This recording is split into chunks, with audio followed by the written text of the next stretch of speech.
Call all hands. Beat to quarters.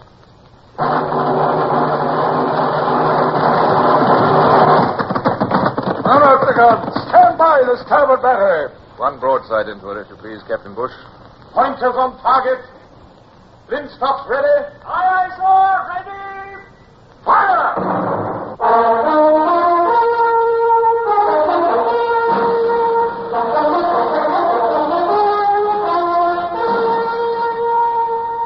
Presenting Michael Redgrave as C.S. Forrester's indomitable man of the sea, Horatio Hornblower.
The French advance at Riga, but now both the armies had dug in there stubbornly.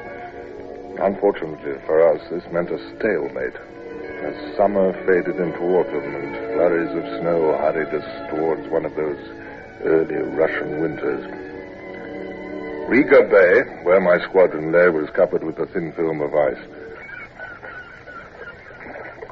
I don't like it at all, Bush, not at all, with winter coming. I know, sir. If we stay on here much longer, we're certain to be frozen in. And yet the Admiralty... My orders from the Admiralty are nothing if not explicit. Remain here at all costs, give every support within our power. Riga must be protected to the last man and ship. Their words. Yes, sir. If only we could be sure that Alexander would hold firm. Yes, he doesn't have a reputation for constancy, I'm afraid. Oh, well, at least we're helping to block the French path to St. Petersburg. I said, Bush, what are they doing up forward? Midshipman's class? Yes, sir. With all this recent inactivity, our youngsters needed some work.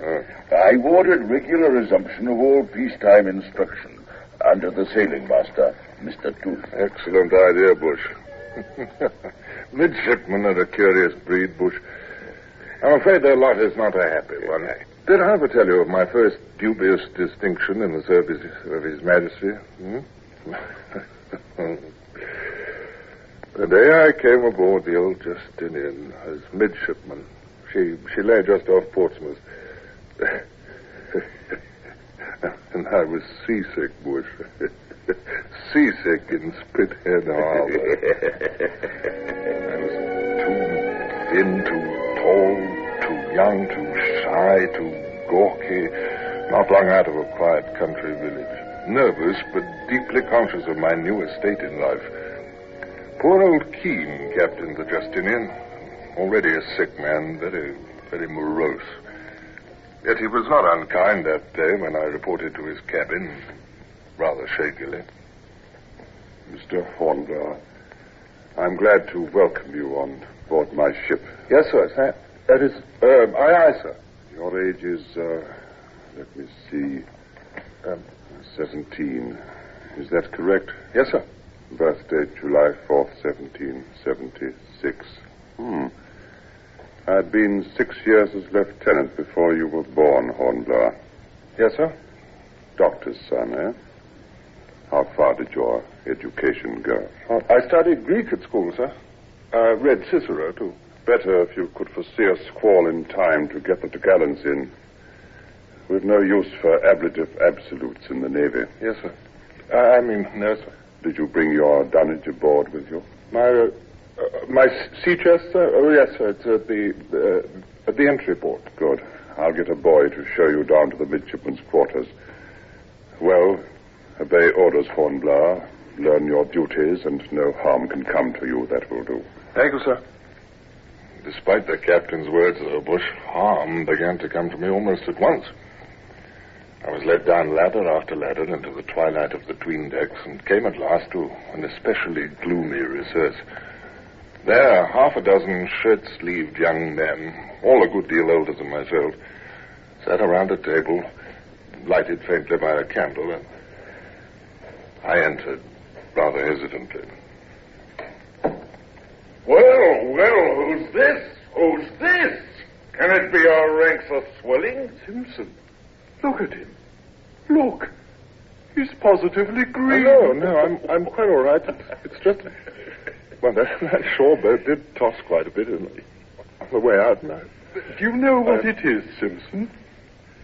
I do believe he's seasick. What'll they send us next, Simpson? Seasick in Spithead? Oh, we're still at anchor, Sonny. Did you know it?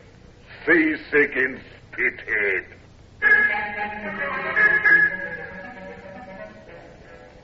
I thought to myself that I was now labeled for life, but I'd soon ceased to care. A moment later, I was prone in my hammock. In the days that followed, I learned a great deal more about the arrogant Mr. Simpson. There he goes now. Notice that strut? I have to admit he is a handsome brute. Yes, I suppose so. You see, Hornblower, Simpson's a man who's angry at himself and at the world. He had high hopes, but just before you came aboard, he was sent back here as senior warrant officer of midship. Oh, Mr. Commission. Exactly. Too weak in mathematics, captain's board turned him down. So acting Lieutenant Simpson is now a midshipman again, maybe for years. And Simpson must be 35 at least. I understand him better now. Makes you, well, almost sorry for him, doesn't it? Don't waste your sympathy. Well, thank you, Gerard. You know, you're the first aboard who's taken time to say a word to me on any subject. Just keep out of his way as much as you can. Anytime anyone rebels, he just pounds him senseless with those big fists. He'd have made a good prize fighter. It's always the other who has the black eye and gets a captain's mast for fighting. All of us hate the man, Hornblower, and that's an understatement. All of them did hate Simpson, yes, and some of them even showed it. But from the first, this didn't prevent him singling me out as his favorite victim. His tyrannies were petty, but ingenious.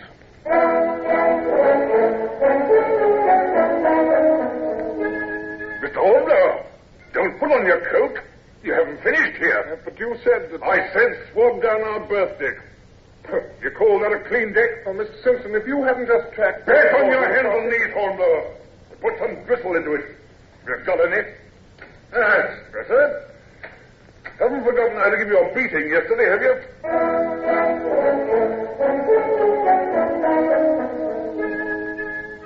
No more miserable, lonely midshipman ever rode a British ship. We hadn't even set sail yet. Weeks passed, and we still lay in Spithead, awaiting the rest of the Channel Fleet. Shyness kept me from making friends, and Simpson's persecutions mounted daily. I even thought of death as one way out.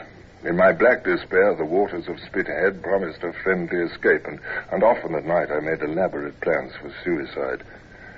And then, one afternoon, some of us had shore leave in Portsmouth.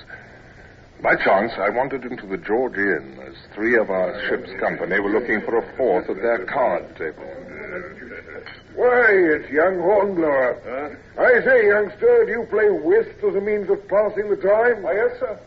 Lieutenant Masters, yes, I do. Ah, you're just the man we want, then. Haven't been able to find anybody else.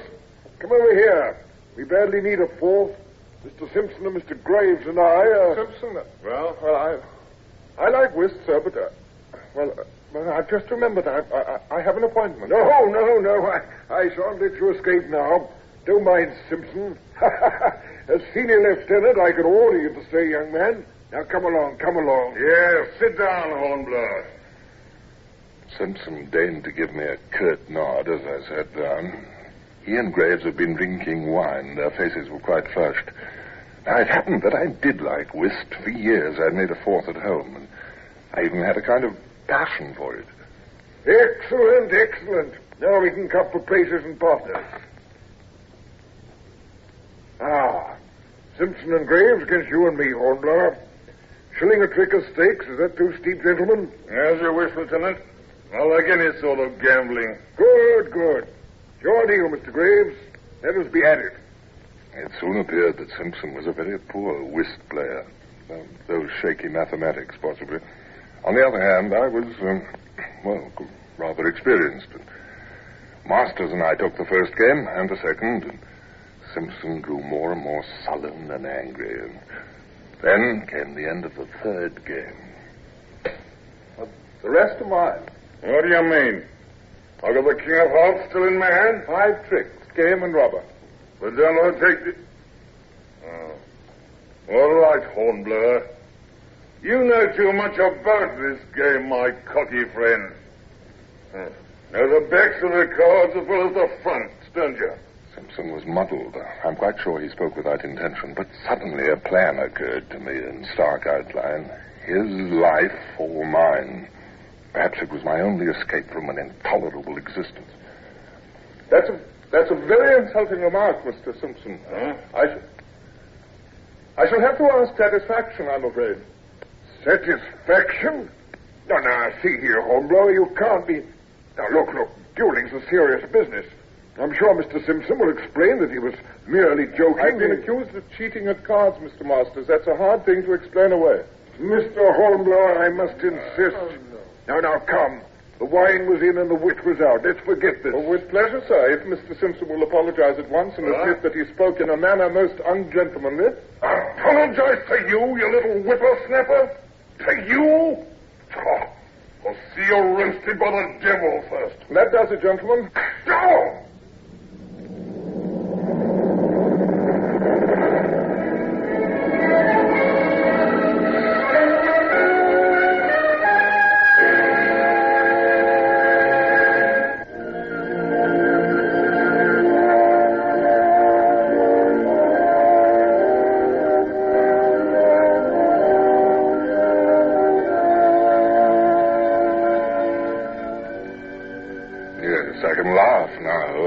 Solemn, desperate lad who wore my name. But then there was a life or death issue. Listen to me. You're only half his age. You're hardly more than a boy. Are you determined to press this murderous business? Yes, sir. But why? I weighed the pros and cons, sir. Well, I'll be frank. Simpson has the advantage physically. And these conditions are the only ones that give me an even chance. Mathematically, one shot from each of us is better. All right, I understand. Well, since you won't call it off, you'd better know. The captain's ordered me to attend the duel in person. Mr. Hepplewhite, the surgeon, will also attend. Aye, sir. Very well. The place selected is the small heath north of Portsmouth. The hour at dawn tomorrow. The two parties will go separately, of course. Mathematically, I trust you've made the right decision, Mr. Hornblower. I hope you'll get some sleep tonight. Good luck. Only 1 yard between. That means no distance is to be faced off. Will you stand here, Mr. Simpson? Mr. Hornblower, here. You're almost breast to breast, gentlemen. For the last time, can you not be reconciled? Well, then, so be it. We haven't settled who's to give the word. Let Mr. Masters give it, Graves. Why not? Very well. I'll say 1, 2, 3, and fire. At the last word, you can fire as you will. Are you ready? Ready. Yes, ready. 1, 2, 3, fire! I pulled the trigger. And there was a click, and that was all. Mine was the unloaded pistol. A half-second passed, and Simpson fired. Another click. both of us still stood there, stiff and dazed. A misfire, by heaven. A misfire, Hornblower. Give me those pistols. The loaded one might still be hanging fire. Which was the loaded one? That's better not to know. I'm shuffling them. But, sir, why not a second shot? There will be no second shot, Mr. Gerard. Honor is satisfied. No one can now think little of Mr. Simpson if he regrets his hasty words, nor of Mr. Hornblower if he accepts those regrets graciously.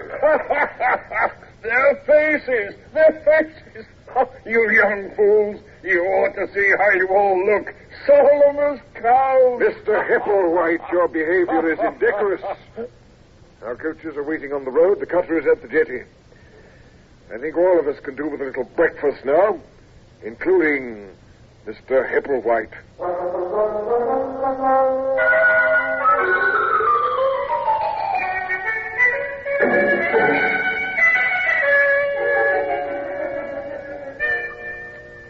That should have ended the affair, of course, but aboard the Justinian there were whispers that circulated forward and aft. And at last I decided permission to speak privately with Captain Keene. I was so hurt and so angry, I behaved rather clownishly, I'm afraid. Sir? Now, keep your head, young man. I can guess what you're going to say to me. Look, those pistols in the duel were not loaded, neither of them. Hepplewhite blabbed, I suppose. Am I to understand that it was by your order, sir? That is correct. I gave those orders to Mr. Masters. Sir, it was an unwarrantable liberty, sir. Possibly it was, but I saved a life for the King's service, a young life. Both you and Simpson have had your courage amply proved, and no one's harmed. You've touched my personal honor, sir. Do I understand that you are now issuing me a challenge? What? Let me remind you, Mr. Hornblower, of one useful regulation of the Navy. No junior officer may challenge his superior to a duel. Indeed, it is a court-martial offense. Yes, I know, sir. Now, here is some gratuitous advice. You have fought one duel with honor. That is good. Never fight another. Some men acquire a taste for dueling. They're never good officers. It seems to become a habit to occupy the center of the stage. I understand, sir. There's another matter I wanted to take up with you, Mr. Hornblower. Captain Pellew of the frigate Indefatigable has room for another midshipman. Perhaps you haven't been too happy here, and Pellew is partial to a game of whist. Has no good fourth on board his ship, in fact. He and I have agreed to consider favorably your application for a transfer if you should care to make it. A frigate, sir? Why, that would be... Why, anybody'd jump at the chance of... Oh. Well, what were you about to say? Is it settled, then? It's very good of you, sir. I don't know how to thank you, but you accepted me as a midshipman, sir, and of course I shall remain with you. I appreciate your saying that. I know the heartburning it entails. But I think I'm going to insist on your accepting Pellew's offer. This ship is not the place for you. This ship with her ailing, outworn captain. Oh, sir, please. Don't interrupt me. I have the good of the service in mind, Mr. Hornblower, when I suggest you go. And it might be less disturbing for us if you did.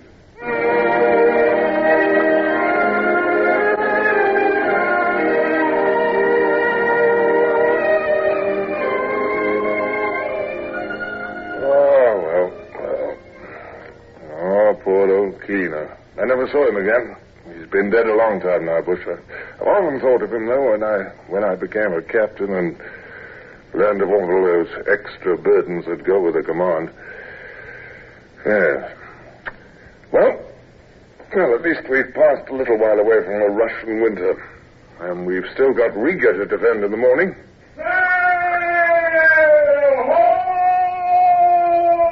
It must be the Ravens, sir. Yes. Lieutenant Cole must be worried. Now, kindly make the proper signal, if you please, Captain Bush. Commodore on board. All is well.